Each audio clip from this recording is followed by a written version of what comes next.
भाई यही तो सारी बातें हैं जो आपको बी टीम घोषित करता है और यही तो बातें हैं जो आपको बी टीम बनने पर मजबूर कर रहा है और यही वजह है कि आपको बी टीम कह दिया जाता है। तो वेस्ट बंगाल के अंदर में बीजेपी सरकार बनाने में पूरी तरह से कामयाब हो चुकी है, सक्सेस हो चुकी है और फुल बहुमत के साथ बीजेपी वेस्ट बंगाल के अंदर में सरकार बना चुकी है। लेकिन कई सारे सवाल पैदा हो रहे हैं। सवाल नंबर 1, बीजेपी से मुसलमानों को इतनी नफरत और दुश्मनी क्यों है? हम इस चीज़ पर खुलकर बात करेंगे। ममता बनर्जी ने कहा था कि हम इस्तीफ़ा नहीं देंगे। इस चीज़ का क्या मायने हो सकता है, क्या मतलब हो सकता है, इस चीज़ का खुलासा क्या हो सकता है? क्या सच में अगर ममता बनर्जी ने अगर इस्तीफ़ा नहीं दिया तो बीजेपी सरकार नहीं बना पाएगी? क्या ये सवाल है? हम इस पर भी बात करेंगे। साथ में असदुद्दीन ओवैसी भी अब मैदान में कूद पड़े हैं इस चीज़ को लेकर जो उस पर इल्ज़ाम लगाए गए हैं। मगर हाँ, हकीकत जो है वो तो है। इस वक्त की सबसे बड़ी खबर यह है दोस्तों, फिलहाल आप देखिए कि SIR के नतीजे में कितने सीट प्रभावित हुए हैं। SIR ने जो चुनाव से पहले प्रभाव डाला है उन तमाम सीटों के बारे में हम बात करेंगे और हम ये बात ज़रूर कह सकते हैं कि इस वक्त जो वेस्ट बंगाल का चुनाव है वो सिलेक्टिव तरीके से चुनाव हुआ है। जी हाँ, ये मेरे शब्द नहीं है, याद रखिएगा।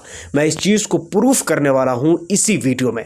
लेकिन सबसे पहले आप उस बयान को ले लीजिए जिस बयान में ममता बनर्जी ने यह कहा था कि हम इस्तीफ़ा नहीं देंगे। तो क्या सच में बीजेपी सरकार नहीं बना पाएगी? तो आपको सीधा सीधा आंसर करते चलें और जवाब देते चलें कि ऐसा कुछ भी नहीं है। ममता बनर्जी ने कहा कि हम इस्तीफ़ा नहीं देंगे, इसका ये मतलब नहीं होता है कि वहाँ पर बीजेपी की सरकार नहीं बनेगी। बीजेपी की सरकार तो बननी है और बीजेपी की सरकार बनेगी, मगर उसका तरीका ये होगा कि जो राज्यपाल होता है उसकी तरफ से बीजेपी के पक्ष के लोगों को बुलाया जाएगा और वहां पर जाकर के बीजेपी के लोगों को वहां पर शपथ ग्रहण और जो भी कुछ प्रोसेस है उसको फॉलो किया जाएगा। मगर इस वक्त इस बयान का कोई मायना नहीं रह जाएगा। कुल मिलाकर इस चीज़ का जवाब सिंपल तरीके से इसका जवाब यही है कि राज्यपाल अपना एक नोटिस जारी करेगा और वहाँ पर फिर ममता बनर्जी के इस बयान की कोई हैसियत नहीं रह जाएगी। सरकार बीजेपी ही बना पाएगी। दूसरी तरफ आप अगर देखेंगे तो इस वक्त SIR ने कितना बड़ा प्रभाव डाला है और ममता बनर्जी जो ये कह रही हैं कि यहाँ पर 100 सीटों पर बीजेपी ने कब्जा किया है, जीता नहीं है। हमने कल की वीडियो में ये बताया था कि ममता बनर्जी ने यह कहा कि अगर बीजेपी अगर सही तरीके से अगर सीट जीत जा रही है तो हमें सत्ता देने में कोई प्रॉब्लम नहीं है। लेकिन बीजेपी सीट जीती नहीं है बल्कि सीट पर कब्जा किया है। अब ये कब्जे का क्या मायने हैं इस चीज़ को हम समझते हैं। आइए खबर आपके सामने प्रस्तुत कर रहा हूं मैं। पहले आप इस खबर पर नज़र दौड़ाइए, फिर इसके बाद हम इस पर बात करते हैं। तो ये खबर इंडियन एक्सप्रेस से ली गई खबर है। अब देखिए इंडियन एक्सप्रेस क्या कुछ छाप रहा है, क्या कुछ कह रहा है, मैं आपको बताना चाहूँगा। कहते हैं बंगाल की 49 सीटों पर SIR के तहत हटाए गए नामों की संख्या रही जीत के अंतर में ज़्यादा। अब यहाँ पर आपको कहने की ज़रूरत नहीं है, सीधी सीधी बात मैं ये कहना चाहता हूँ। पूरी खबर मैं पहले पढ़ता हूँ फिर इसके बाद बताता हूँ। कहते हैं पश्चिम बंगाल में विधानसभा की जिन 293 सीटों के नतीजे घोषित किए गए हैं उनमें से 49 सीटों पर जीत का अंतर स्पेशल इंटेंसिव रिवीजन यानी SIR के दौरान हटाए गए मतदाताओं की संख्या से कम है। SIR के दौरान 90 लाख प्लस नाम हटाए गए थे। इन 49 सीटों में से 26 पर बीजेपी और 21 पर TMC और 2 पर कांग्रेस जीती है। मेरा सवाल यह है, 26 बीजेपी, 21 TMC और 2 कांग्रेस। मेरा सवाल यह है दोस्तों, मुझे बताइएगा, सही बताइएगा और ईमानदारी से बताइएगा। 2014 में भाजपा अपनी सरकार बनाती है राज्यसभा के अंदर, लोकसभा के अंदर में, यानी कि बीजेपी अपनी सरकार बनाने के बाद फुल बहुमत के बाद तीसरी बार सरकार बनाती है। 1 2 3 तीसरी बार बीजेपी सरकार बनाती है। तीसरी बार सरकार बनते बनते आप मुझे ईमानदारी से बताइएगा, क्या उन वोटरों और उन मतदाताओं के वोट से बने हैं या नहीं बने हैं ये सरकार? मुझे इस चीज़ का जवाब दीजिएगा। मतदाताओं जिनके नाम को आज आप कुछ भी कह लो, चाहे वो बांग्लादेशी कह लो, रोहिंग्या कह लो, चाहे कुछ भी कह लो, मगर इतना सिर्फ सिंपल वे में बता दो कि ये जो 10 सालों में जो आपने सरकार बनाए हैं क्या उनके वोटों से बनाए हैं या नहीं बनाए हैं? इस सवाल का जवाब आप अच्छी तरह जानते हैं कि क्या हो सकता है। मगर मैं आपसे कहता हूं, क्या ज़रूरी है कि चुनाव से ठीक पहले SIR करना? क्या चुनाव से 1 साल पहले SIR नहीं हो सकता है? क्या चुनाव के 1 साल बाद SIR नहीं हो सकता है? मैं हस्तक्षेप नहीं कर रहा हूँ, उनका हक है, जो कमेटी उन्होंने गठित किया है, जो कमेटी उनका बना हुआ है, उनका हक है, मगर ये लोकतंत्र है, इसे भी भुलाया नहीं जा सकता है। ये लोकतंत्र है, यहाँ पर सवाल खड़े करने का एक आम भारतीयों का हक है, अगरचे इस चीज़ को कोई आदमी समझे या ना समझे। मगर मुझे बताइएगा, इस वक्त ममता बनर्जी ने एलिगेशंस जो लगाए हैं कि 100 सीटों पर कब्जा किया है बीजेपी ने, क्या आपको नहीं लगता है कि 49 सीटों पर इस तरह के दावे किए जा रहे हैं कि SIR के जरिए जो प्रभावित सीट है उस पर कि बीजेपी ने 26 सीटें जीती हैं, 22-21 TMC ने और 2 कांग्रेस ने। मुझे बताइएगा ये क्या कहलाता है? खुद सोचिए कि ये क्या कुछ कहलाता है। क्या आपको नहीं लगता कि इन SIR के ज़रिए से कुछ तो है जो विपक्षी दल जो दावे कर रहे हैं कि खेला हुआ है, तो क्या उस खेला पर प्रेस कॉन्फ्रेंस नहीं करना चाहिए?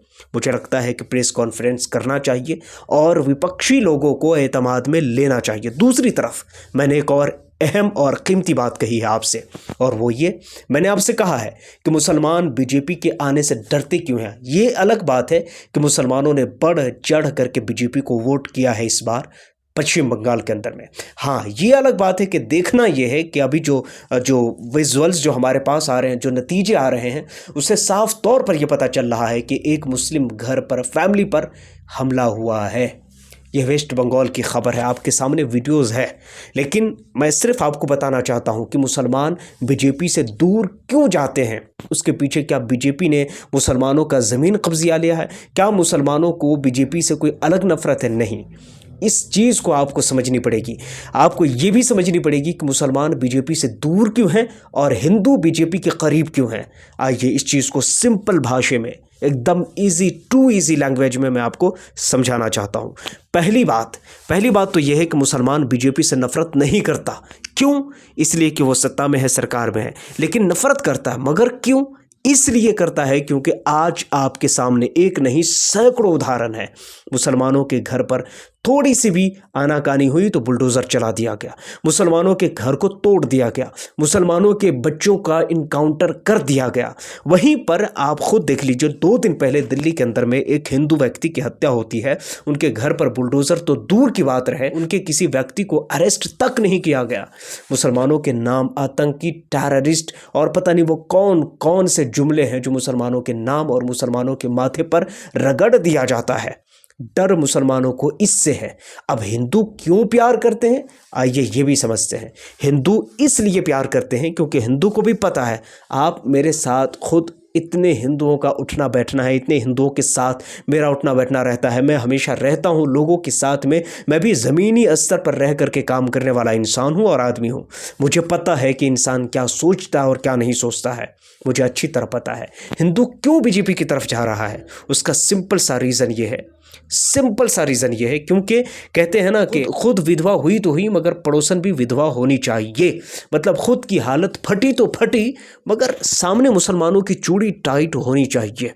हालांकि उन्हें यह पता होना चाहिए कि ये सब कुछ राजनीतिक दलों के द्वारा किया जा रहा है, और इस तरह की हरकतें जब भी कोई राजनीतिक दल के लोग करते हैं तो इंसान को वहाँ पर अपने विवेक का खुद इस्तेमाल करना चाहिए और उसको खुद अपने ही दिमाग का इस्तेमाल करना चाहिए, अपनी समझ का, अपनी अक्ल का इस्तेमाल करना चाहिए। मगर भाई साहब, यहाँ अक्ल का इस्तेमाल नहीं होता, यहाँ सिर्फ हमारे आम और वो कहते हैं ना फूटे घुटना वाली बात हो गई है।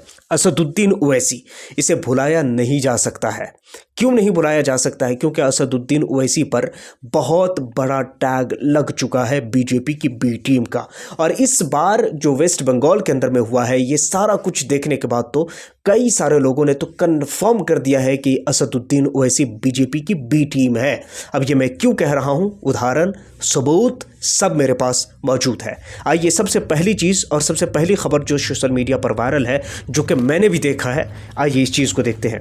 कहते हैं कि 42 मुस्लिम अराकीन असम्बली के अंदर में 42 मेंबर होते थे, मगर इस वक्त सिर्फ 37 मेंबर रह गए हैं। लोकसभा के अंदर में 7 होते थे, मगर इस बार 0/0 रह गया है। और ये सारा का सारा श्रेय असदुद्दीन ओवैसी पर मढ़ा जा रहा है। असदुद्दीन ओवैसी को खुल करके ये कहा जा रहा है कि असदुद्दीन ओवैसी ने जो किरदार निभाया है कोलकाता के अंदर में, वेस्ट बंगाल के अंदर में वो कहीं ना कहीं मुसलमानों को और सबसे ज़्यादा टीएमसी को नुकसान पहुंचाया है। असदुद्दीन ओवैसी के बारे में ये कहा जा रहा है।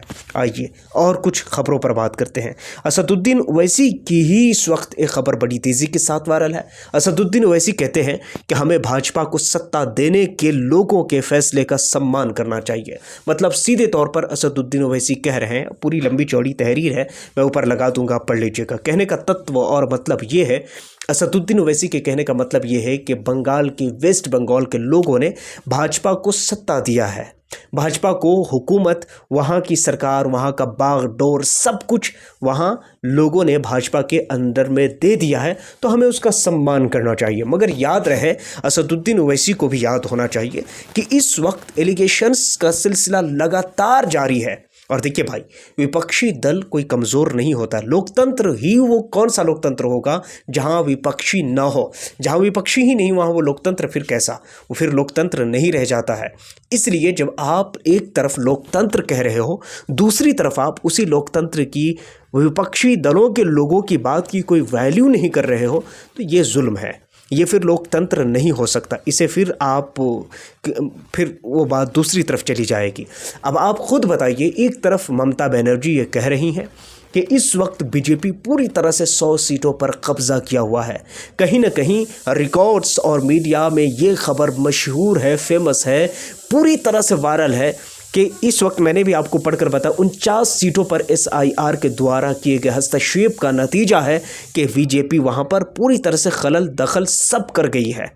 अब आप मुझे खुद बताइए कि जब इतना सारा कुछ हो रहा है, बल्कि विपक्षी दल के सबसे बड़े नेता राहुल गांधी लगातार इस चीज़ का विरोध कर रहे हैं, SIR के ख़िलाफ़ है। SIR के ख़िलाफ़ तो नहीं है, बल्कि SIR से जो जिस मौके पर और जिस टाइम पीरियड पर ये सारा कुछ हो रहा है, उस तरह से देखा जाए तो SIR के कहीं ना कहीं राहुल गांधी कहीं ना कहीं घेरे में ले रहे हैं। ज्ञानेश कुमार को, जो कि election commission of India chief है, उनको तमाम तरह से देखा जाए तो विपक्षी दलों का एक ही कहना है कि ये इलेक्शन फ्रीली नहीं हो रहा है।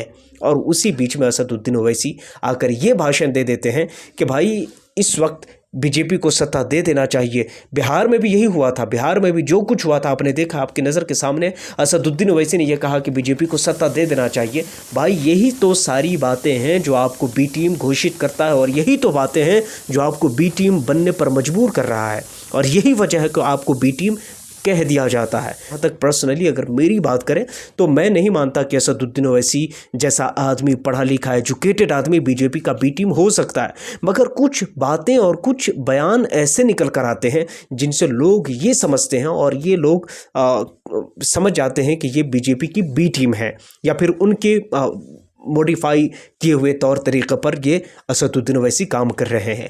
ये सारी चीज़ें हैं दोस्तों। खैर, आप क्या सोचते हैं इस बारे में, नीचे कमेंट सेक्शन में ज़रूर बताइएगा। पहली बार आए, सब्सक्राइब ज़रूर कर लीजिए, बेल आइकन को प्रेस कर लीजिए। अपना बहुत सारा ख्याल रखिए, ध्यान रखिए। मिलता हूँ किसी और वीडियो टॉपिक के साथ, जब तक के लिए थैंक यू फॉर वॉचिंग।